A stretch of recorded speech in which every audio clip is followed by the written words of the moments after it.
Hey guys, coming at you today with a little recipe redo for an even lower carb, more moist keto carrot cake. So let's get started.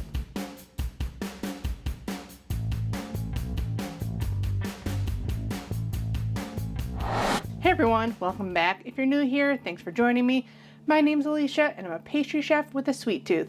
And now I own a keto gluten-free bakery that you see right here behind me. And I'm here to bring you all the tips and tricks on how to make the best recipes possible. So if you enjoy my recipes, please hit the subscribe button down there, give the video a thumbs up, leave me comments, and share with all your friends and family. It all helps me, my bakery, my channel grow, and to bring you new videos every Saturday.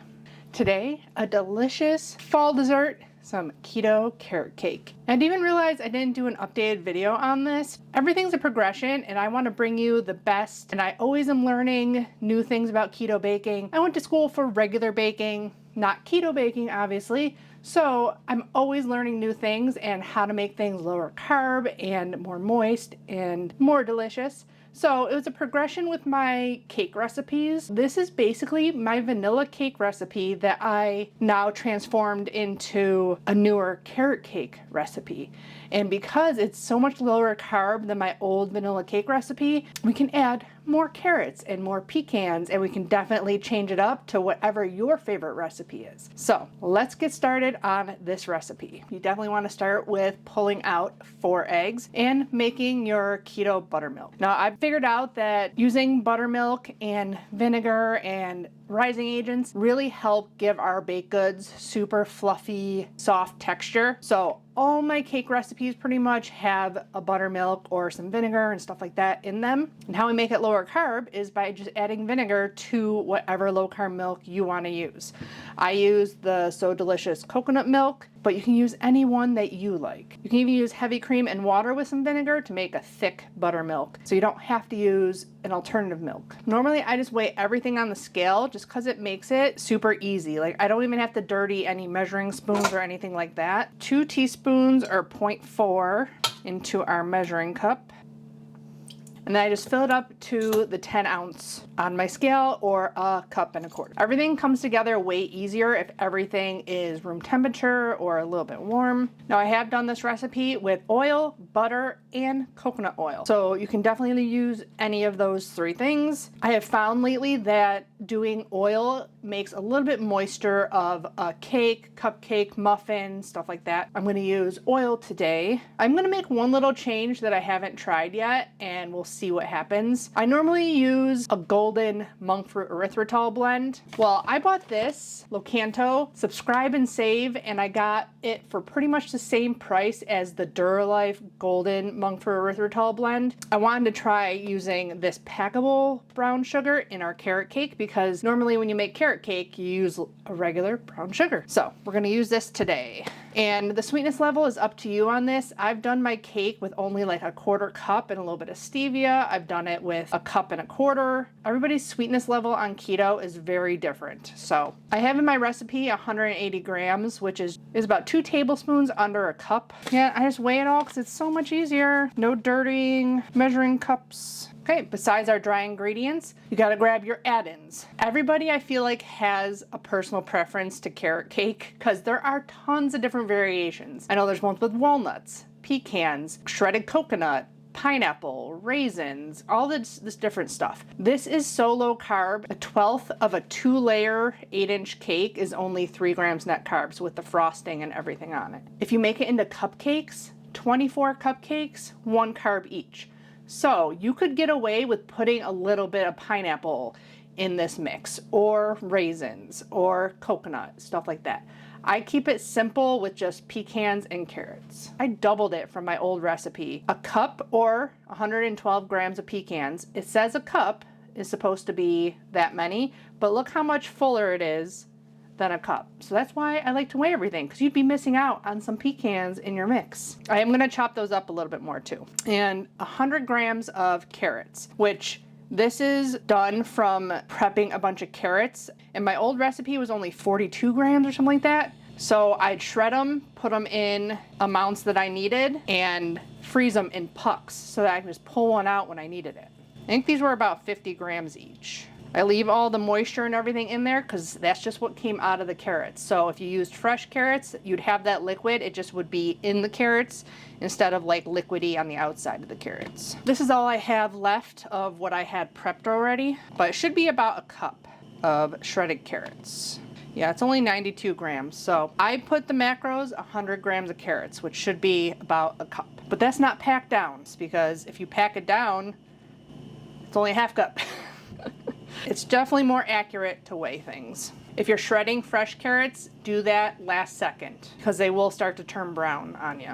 For the dry ingredients, it's just my normal whey protein, coconut flour, and some xanthan gum. I'm sure you can use unflavored for this, but I have vanilla whey protein and that's what I've been using for my carrot cake. I just don't add vanilla extract, which most carrot cakes have vanilla extract in them. If you use an unflavored, you may want to up the sweetness a tiny bit because there is sweetener in the Isopure vanilla whey protein. 120 grams or about a cup and a half. 75 grams of coconut flour or about half cup plus 2 tablespoons. We're just going to do 1 teaspoon of baking powder. And then for your spices you want to add. I know everybody, same thing with the add-ins, is the spices. You can literally add any spices you want. I just do cinnamon and ginger. But feel free to use your old non-keto recipe and go off those measurements. 1.5 teaspoons of cinnamon and 1 teaspoon of ginger. Without the spices in it, this is my vanilla cake recipe. So that's why I want to give you all the information, all the tips and tricks, because I want you to learn that you can take some of my recipes. If you're craving something that you want and I don't have a recipe for it, you can take a recipe that's similar to it on my channel and kind of take it and tweak it how you want it for whatever recipe you're trying to create. That's why I tell you all the information. I do have a sweeteners video all about sweeteners and why I choose those and what does what in recipes. I'm probably going to do another like tips and tricks video here in the future to kind of everything I say in every video pertaining to that recipe, but then, you know, all of them combined. There's a lot of tips and tricks and things I've learned over the 5 years of making keto recipes. Okay, that's it for your dry. Oh, nope, I almost forgot the xanthan gum.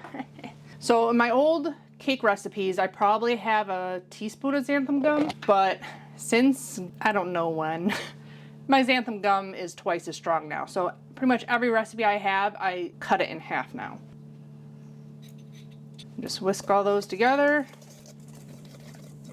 But other than that is whatever flavoring. I like putting a little bit of maple extract because we don't have the molasses-y flavor from the brown sugar. Pretty strong, so I only do a half teaspoon. But if you have a molasses extract or you have a little bit of molasses to add to your brown sugar sweetener if you want to do that. And at this point, I'm going to preheat my oven to 350 because it really doesn't take long to put all this stuff together. This is a new oven, so I had times for my old oven for this recipe, but I'm not sure what the times are going to be for this oven. We are making a big cake today. It is much easier to portion control making cupcakes instead of a cake because cake is this high and this round and it's hard to divide it into really small pieces. If you can even do a half batch and only do 12 cupcakes, it's much easier to control yourself with cupcakes than a whole cake. But I wanted to make a nice big cake in case you want to take it to your next holiday party. So I have 2 8-inch rounds. We're just going to spray them and parchment them. I'm going to weigh out my eggs. And while you're doing all that, you can have your sweetener and oil whipping.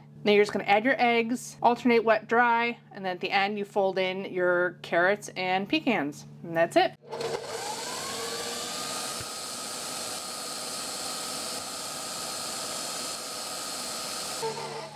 Stop and scrape down a couple times. The nice thing about using the moist sweetener is I feel like it's going to dissolve easier in our batter because it already has some moisture in it. That helps you get a less grainy texture in your baked good. I add maple extract to that.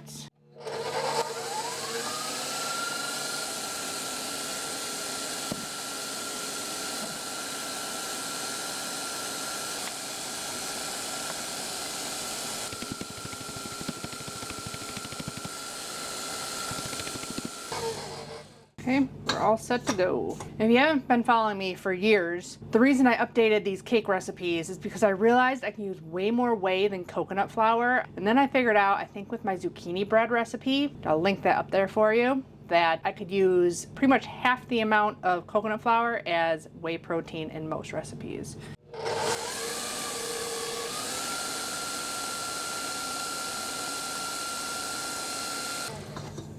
Just like me to forget something. If you've watched any of my other cake recipes, you know that I do a trick with vinegar and baking soda, and I do the same exact thing for this. It works great. So I'm gonna measure out in my pecan container 1.5 teaspoons of baking soda. This gives super great rise on our baked goods. Nice and fluffy.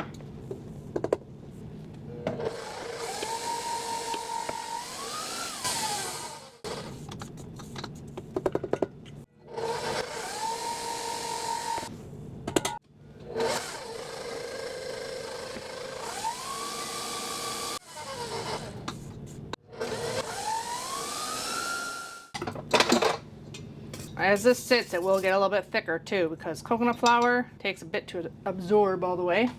Add in your carrots and your pecans and anything else you're using. Definitely use some unsweetened coconut in here. Coconut does have carbs, but not a ton. Oh, and you could use, I have pineapple extract back there. So if you don't want to add the carbs of pineapple, you can definitely add pineapple extract. And then you just add 2 teaspoons of vinegar to your baking soda. I don't usually even measure. I just do like 1.5 splashes. Mix it all up. It will be a lot thicker if you use butter in this. And I forgot to add salt. That's the problem with using oil instead of salted butter like I can normally do. So I'm gonna add 1/2 teaspoon of salt to this. Glad I remembered. Salt brings out sweetness and flavor, so definitely don't want to miss it. I have in my notes that it was $5.25 per 8-inch round, but I haven't made 8-inch rounds in a while. Whoa, apparently more. Another 60 grams. I don't think I added the extra carrots and pecans to my batch last time I did 2 8-inch rounds. So 611 per 8-inch round if you use all the same amounts I do. I'm gonna put this on a half-sheet tray so that I can spin them easily. So I'm gonna start with like 22 to 26 minutes. They're done when they're no longer soft in the middle and they spring back when you touch them. Popping these in. I just took a peek after 11 minutes. I think it's gonna need more time than that. So I'm gonna do another 2 minutes and then rotate.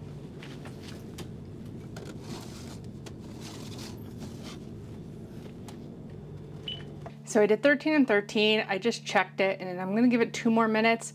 I might rotate 2 more minutes. This oven is way less powerful than even my oven upstairs. So everything has been taking way longer. That's why I say ovens vary widely, and it's kind of a pain in the butt to do my job because depending on what oven I have, the times are gonna be different. So I'll let you know how long it takes and show you when they come out of the oven. Okay, it's been a total of 15, turn 15, and I think they're bouncing back in the middle. So, gotta let those cool to the touch, and then we can pop them out and let them cool completely before we frost them. And then we get to taste it.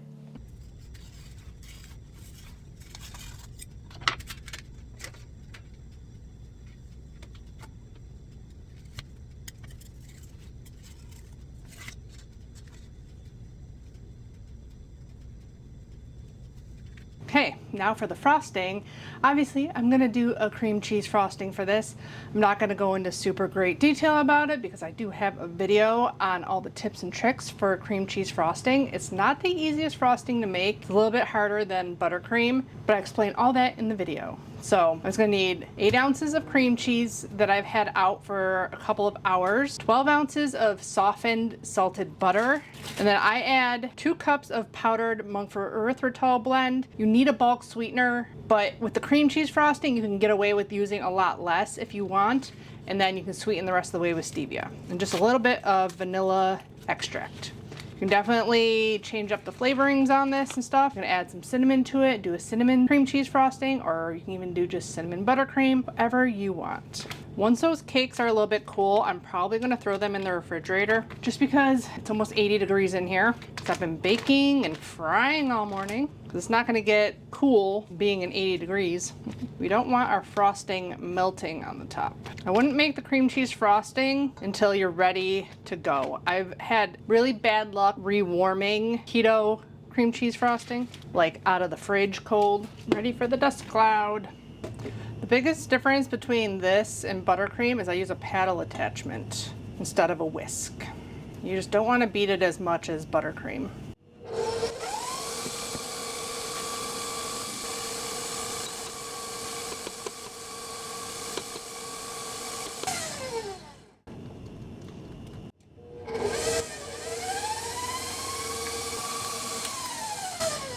Of course, as I was doing this, I'm like, wait, am I doing this right? I should have started with the cream cheese first and the butter. That's what happens when I don't watch my own videos. It's something I haven't made in a while. I frequently go back and watch my old videos. If you didn't know, I have tons of playlists, and it's the easiest way to find recipes you're looking for. So like, if you're like, oh, she has a cream cheese frosting recipe, you go to my channel, go to playlists. I have a whole cake and frosting playlist. And if you're on a desktop, there's a search icon, so you can search my channel for recipes. I think we're gonna be okay. The cream cheese wasn't as soft as the butter, so the hard part is things being at the same temperature. Add in powdered sweetener a little at a time.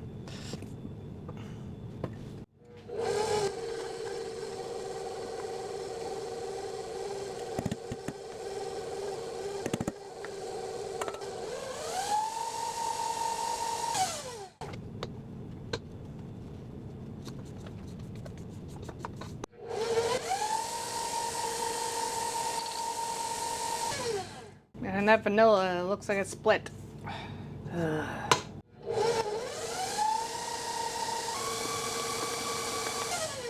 think that tastes good. I don't think I'm gonna add any stevia to it. The nice thing about cream cheese frosting is it can taste a little bit like cream cheese. Buttercream frosting, on the other hand, you don't want it to taste like straight butter because people don't like just eating butter, but people definitely like just eating cream cheese.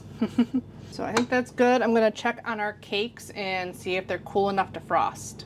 Okay, took a little break to dishes because it was really hot in here. I was sweating and our cakes weren't cooled. So they are good to go now. This is the only plate I really have in the bakery, but whatever you're serving this on is what you want to put it on. Instead of trimming, I usually just do it upside down. And this plate kind of works because it's kind of concaved a little bit.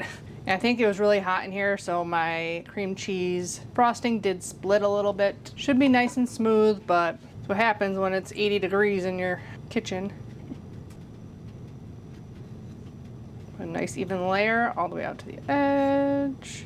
Going on the outside too, so it doesn't matter. I always put more frosting in the middle than most people.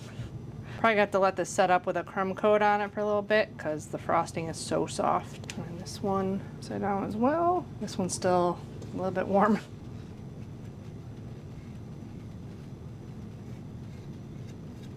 Crumb coat, basically just very thin layer all the way around.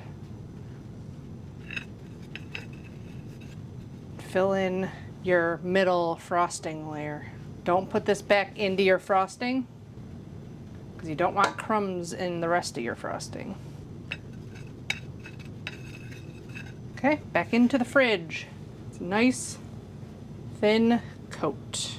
Okay, our crumb coat is solid, so let's finish this cake.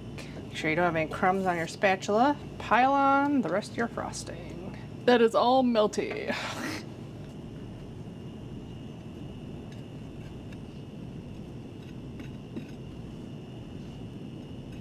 That's why when I have cakes to make for orders, I bake everything one day and then first thing in the morning when it's not hot in here, I make frostings and frost everything.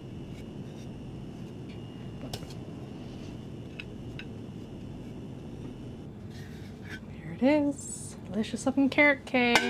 Ooh, still have a little bit of frosting here, so you definitely can color the rest of the frosting orange and green and do your carrots. I have some that I actually froze and it seems to have came out pretty good just sitting out on the counter. I'm gonna do some little carrots on top of this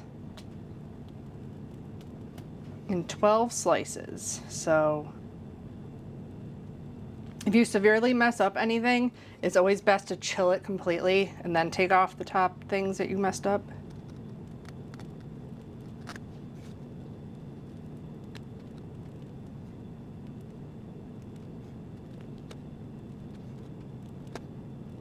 And I just have green with a leaf tip.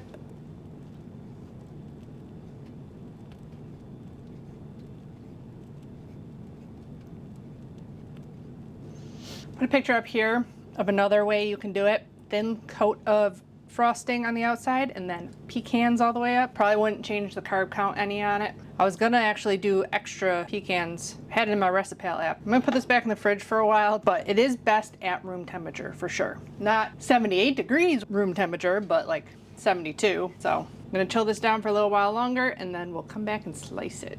Okay, it's time to slice into this guy. Ignore my other phone sitting right here. I'm gonna try to get a different view for you guys, but can't get it out of the frame because I have no room.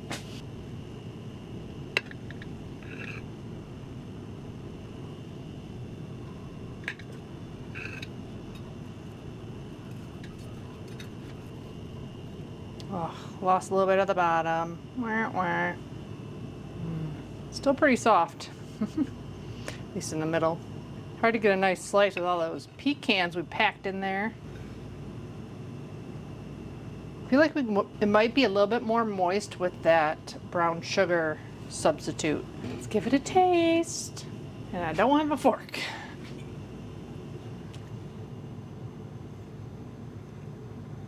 Oh, that's good. The extra carrot in there, you really get the carrot flavor. In my old video, there was way less and it wasn't as carrot cake-like. This one, it definitely is, and it's delicious. Carrot cake is one of those things I never go for, but then you eat it and I'm like, wow, it's really good. This is super moist and just like so delicious, but it's so soft. It's gonna be really hard not to eat all this. I need to go upstairs and eat dinner now. And I'm eating carrot cake, but it's so good. It's definitely get a lot of extra pecans in there, get that real nutty flavor. So good. So I hope you guys enjoy this recipe and you found it helpful, all the tips and tricks, and I was able to give you the confidence to make this cake or alter it to make a different cake you've been missing on keto.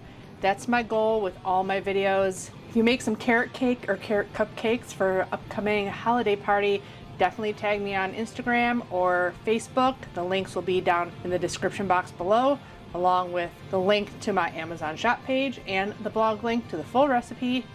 Give the video a thumbs up if you enjoyed it, subscribe if you haven't already, and as always I'll be back with more keto, low carb, healthy meals, desserts, and snack recipes. Bye guys, happy keto baking!